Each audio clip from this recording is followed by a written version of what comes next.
Pemirsa, sinkronisasi kebijakan beberapa kali masih menjadi pertanyaan. Ada yang dinilai tidak tepat hingga makin menyusahkan kehidupan rakyat.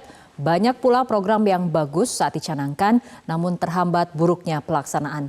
Kerjasama antar lembaga negara juga masih terkendala sinkronisasi data yang kerap tidak jelas validitasnya. Reformasi birokrasi juga masih menjadi tugas besar pemerintahan Jokowi hingga menjelang akhir masa jabatan Presiden Jokowi. Potret buram birokrasi masih saja kita temui. Mengawali tahun ini, harga minyak goreng yang melambung tinggi menjadi salah satu persoalan yang harus diatasi Presiden Jokowi. Karena harga CPO di pasar ekspor sedang tinggi, saya perintahkan Menteri Perdagangan untuk menjamin stabilitas harga minyak goreng di dalam negeri. Menteri Perdagangan saat itu, M. Lutfi, menerjemahkan perintah Presiden dengan menetapkan harga minyak goreng satu harga. Alih-alih mengatasi persoalan, aturan migor satu harga justru memicu kelangkaan. Pemerintah pun angkat tangan dan melepas harga minyak goreng sesuai harga pasaran. Harga migor mulai dapat dijinakan setelah Presiden Jokowi mengambil jurus pamungkas, melarang sementara ekspor migor dan bahan baku migor. Dan setelah adanya pelarangan ekspor, harga rata-rata nasional turun menjadi Rp17.200 sampai dengan Rp17.600. Diplomasi perjanjian ekstradisi juga menjadi catatan pemerintahan Jokowi pada awal tahun ini. Dalam pertemuan Leaders Retreat di Bintan, Kepulauan Riau, Presiden Jokowi dan Perdana Menteri Singapura menyaksikan penandatanganan 3 perjanjian bilateral. Namun, perjanjian ekstradisi dan kendali ruang udara yang dipaketkan dengan perjanjian pertahanan memicu kecurigaan. Indonesia bahkan dianggap telah dirugikan dengan perjanjian pertahanan yang memberi akses militer Singapura berlatih di wilayah Indonesia. Tahun ini, reformasi birokrasi menjadi tantangan besar pemerintahan Jokowi. Saat Presiden tengah gencar mendorong transisi menuju energi hijau dan emisi nol, misalnya PLN justru kena sentil karena dinilai menghambat pembangunan PLTU. Tetapi yang ingin saya tekankan pada pagi hari ini adalah agar birokrasi utamanya di PLN itu betul-betul Pak Dirut diperhatikan.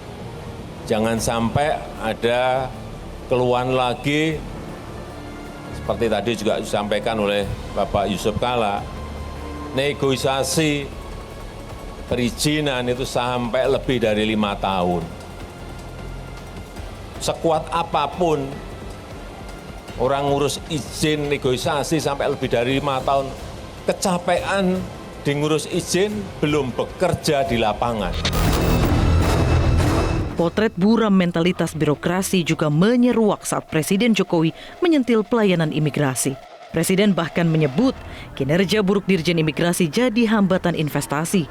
Auranya yang saya rasakan itu imigrasi ini masih mengatur dan mengontrol. Sehingga apa? Akhirnya apa? Menyulitkan. Ini yang dirubah total harus. Yang seharusnya auranya adalah memudahkan dan melayani. Harus berubah total. Perlu dirjennya ganti, bawahnya ganti semua, biar ngerti bahwa kita ingin berubah. Sinkronisasi data antar lembaga negara juga masih jadi PR besar di negara kita. Yang terbaru, masyarakat tengah menyoroti dualisme kebijakan impor beras. Dalam rapat dengar pendapat Komisi 4 DPR beberapa waktu lalu, Dirut Perum Bulog akan impor beras 600.000 ton untuk mengamankan cadangan beras pemerintah. Dirut Perum Bulog Budi Waseso mengklaim pasokan beras di dalam negeri sudah tidak ada. Sementara menurut data Kementerian Pertanian, ada potensi produksi beras 5 juta ton hingga akhir tahun ini. Bahkan, produksi padi nasional tahun ini diprediksi meningkat dibandingkan 2021. Faktanya, tahun ini Indonesia mendapat apresiasi internasional karena 3 tahun berturut-turut swasembada beras. Bapak Presiden selalu mengatakan kita sudah 3 tahun tidak impor beras. Data terakhir Lembaga Pangan dan Pertanian Dunia FAO bahkan menyebut swasembada beras di tengah pandemi menjadi prestasi tersendiri. You made a historical achievement. Now you have enough rice, not only for Indonesia, and also you started to assist other countries. I'm proud of you and your country, and your leader. Dalam sidang Kabinet Paripurna akhir tahun ini, Presiden pun menyentil polemik data produksi beras. Dengan masyarakat, hajat hidup orang banyak itu betul-betul dikalkulasi, dihitung betul-betul. Kuncinya sekali lagi kolaborasi antara kementerian dan lembaga dan jangan terjebak pada ego sektoral.